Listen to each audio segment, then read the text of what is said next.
What's up, guys? Welcome back to the channel. And today I'm starting off the video actually on my way to work. And yeah, so I have a package that I have to ship out. I actually had to ship it out since last week. It was actually the fabric that I ordered that I was supposed to do my headliner in. And yeah, so it didn't work out. The material, for one, it was too thick, and also it wasn't really the material that I was looking for. It didn't look like what I thought it would look like. And when I ordered it, they didn't really have a picture of the actual material. So instead of being one solid color, it actually has like a few specks of like a darker shade of gray. So we scratched that. That idea is out the door. I don't think I'm gonna end up doing what I thought I would. But yeah.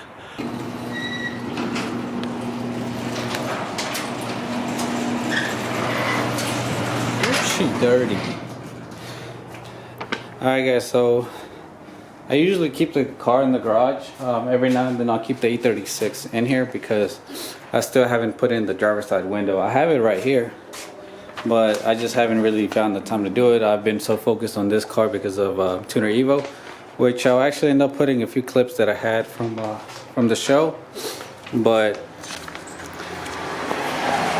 I'm actually gonna have to I ended up deleting by accident a lot of the footage that I had from the show, so all I have are like kind of like walkarounds of the event, but I'll throw those in the video somewhere in between.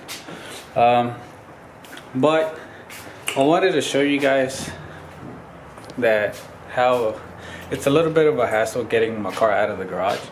If you guys notice, the actual road is not really perfect. So I'm able to go straight, but then there's that dip right there, this dip right here. It actually makes it to where my lip would actually scrape if I were to go straight out. So I ended up doing this. I ended up taping the pavement with blue painter's tape to mark it where I'm supposed to line up my wood.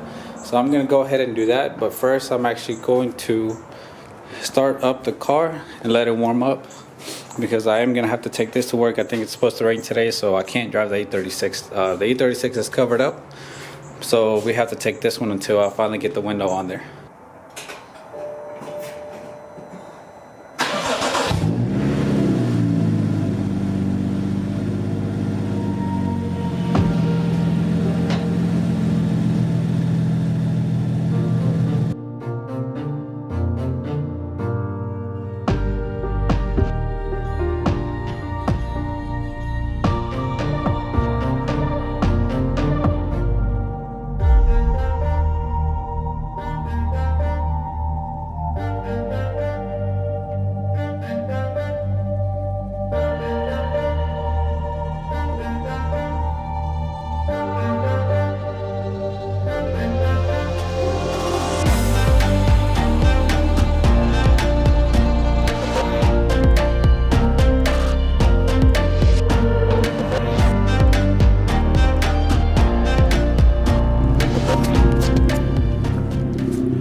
Alright guys, so as you guys saw, it's a pain to get the car out. It kind of all depends on where I have the boards. So if I don't have the boards in the right spot, you guys saw what happened. I come close to hitting the lip if I were to keep going. So I have to find a spot where I have to figure out the perfect spot of putting the boards in. Sometimes I get it on the first try, sometimes I don't. But yeah, the fun of having a lowered car, that's why I'm actually considering going air, because it's not a daily. The only thing is, I just didn't want to be driving it every day or almost every day and having to worry about, you know, like having a leaking airbag and whatnot. Let me go ahead and get my stuff ready because I'm running a little bit late. Alright guys, so I'm on my way back home from on my lunch break, and I figure I might as well take this time to actually explain to you guys on what happened. So as you guys saw by the title, yes, my car got keyed. It's stupid. I don't know why anybody would do this. I have no beef as far as I know with anybody. Now, if somebody is hating, then that's a different story. Why would you be hating on E36 that doesn't even look all that great? I mean, don't get me wrong, I love my car. But, you know, obviously it's not in the best condition paint-wise. So, I think that this happened the other day whenever I actually went to the gym. For one, I hadn't been to the gym in a few weeks. So this is not the welcome back that I was expecting. Actually, hold on. Let me get back to you guys in just a little bit. All right, we're back. So like I was saying, this was not the welcome back to the gym that I expected. So, you know, I get into the parking lot. It's already getting dark. Actually, I think it was pretty much almost dark. It was dark because it was like 7 o'clock. So I see a Jeep that's parked on like, not in the parking spot, but it was, I guess it was blocking some cars. It was waiting for somebody.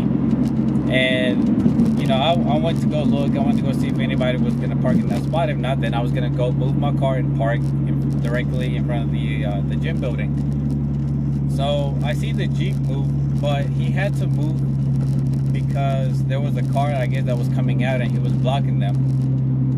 And he ended up going around. There's some light in here. So he ended up going into my lane, and I thought he was leaving. So by the time that he went around into my lane, I was already in my car, and so as soon as he passed, I reversed out, and then I was already on my way to the other parking spot, which was literally a few feet away, but just in more light. So by the time that I'm already at an angle, ready to reverse back into the spot, the Jeep out of nowhere cuts me off because he actually went past me quicker than, you know, what somebody would be doing in that area. So he cuts me off and then goes back into my lane and ends up parking in my spot that I was in, which kind of gives, you know, it gives you an idea on what happened. I'm assuming he wasn't too happy, he or she, I don't know who it was, because the car had tinted windows, and I really didn't pay attention on who was driving. So it's nighttime already with the car with tinted windows. So they go and park into the spot where I was at, and literally they stayed in the car, nobody came out. So I figured somebody was waiting for somebody inside the gym. And so I'm sitting in the car and I'm wondering, I'm like, you know, something just didn't feel right. But I was like, whatever, you know, like I'll just go ahead and get my workout in and then come back out. So I ended up cutting my workout a little bit early, and I came out like maybe like 10 minutes before 8. So I go and walk around the car, and for some reason, you know, I decided to check the car, but I didn't really see any visible damages. Now the Jeep was gone, but I didn't see anything that stood out like that. Whoa, hold on.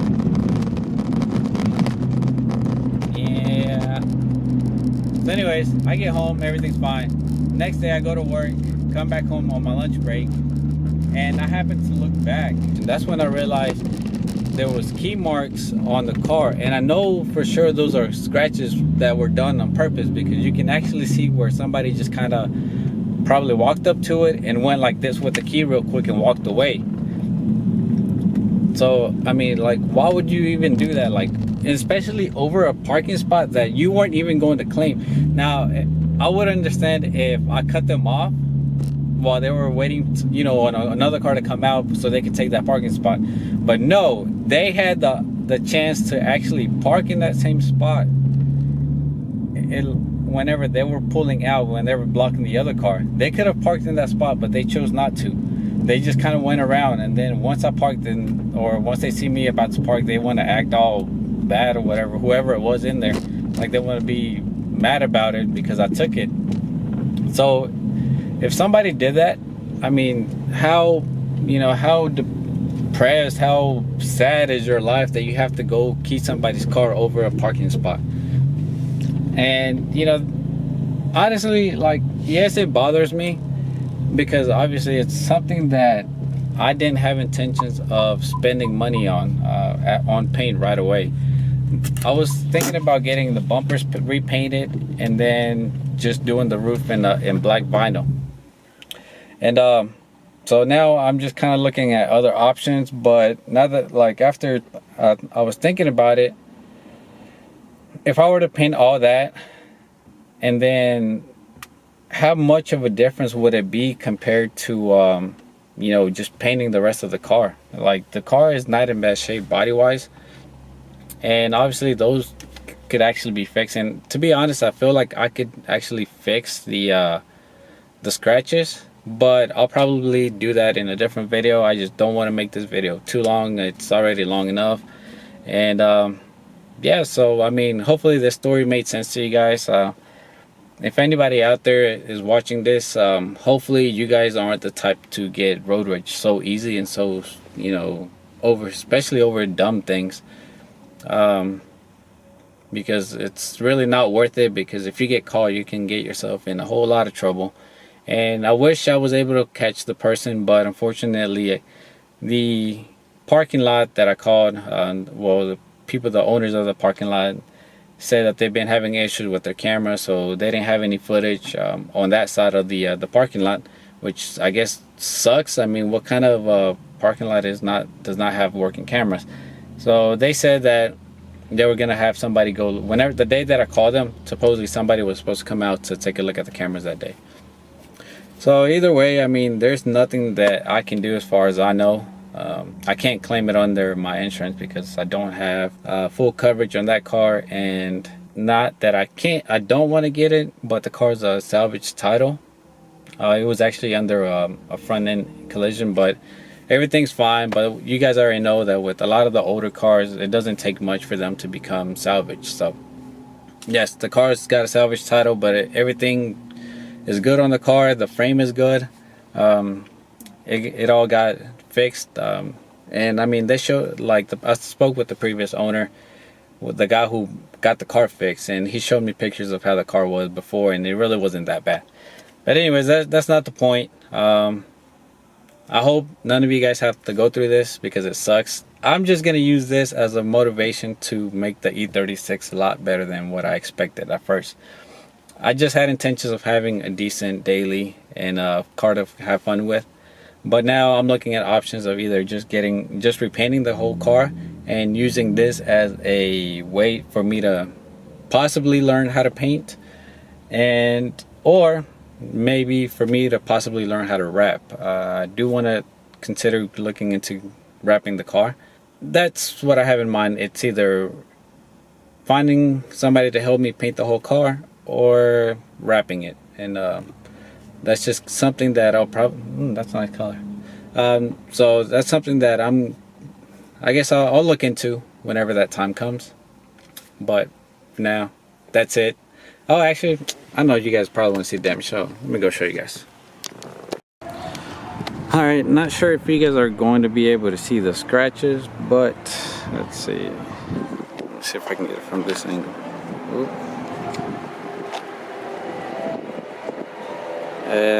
I can't tell by the camera, but hopefully I'm able to pick it up. See if I put a shadow in it. If not, then I'll take a picture and I'll post it up on here so you guys can actually get an idea. I think I can actually sand this and buff them out, but I mean, really, like, why would you do this? Why? It's whatever. You know, shit happens. People are haters. Don't be a hater. You know, learn to appreciate other people's cars, other people's things, their projects, their time. Have some respect, no matter, even if somebody pisses you off. You know, don't go out and take it out on the car. It's really just not worth it. Alright guys, well, that's gonna do it for today's video. Thank you for listening to me ramble if you made it all the way to the end. And if you hate it just as much as I do, give me a thumbs up. Or give the video a thumbs up if you hate them. But like I said, guys, this is just going to motivate me to make the E36 even better than what it is. It's a good base, like I had mentioned, I think in my older videos. It's a good base to start with. There's some things that I want to make my own. Pretty much I want to make the whole car my own, and there's a few things that I want to, well, not that I want to, but a few things that I already have in mind that I'm going to change on the car. So if you're new to the channel, do me a favor, hit that subscribe button if you want to join the journey of the E36. The F30, I'm pretty content with it right now. There's other things that I would like to do to the car, but it's getting a little bit higher in price range.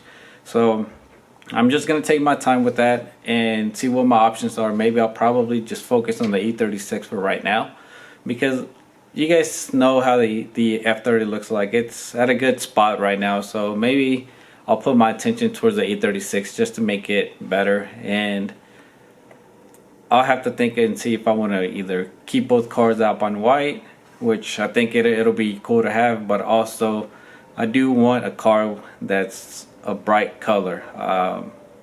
But I still got to think about that. So I don't know. If you guys want to see the E36 wrapped in a bright color, leave it in the comments below, or let me know if I should keep both of them up on white. But yeah, guys, once again, thank you for watching, and I'll see you guys in the next one.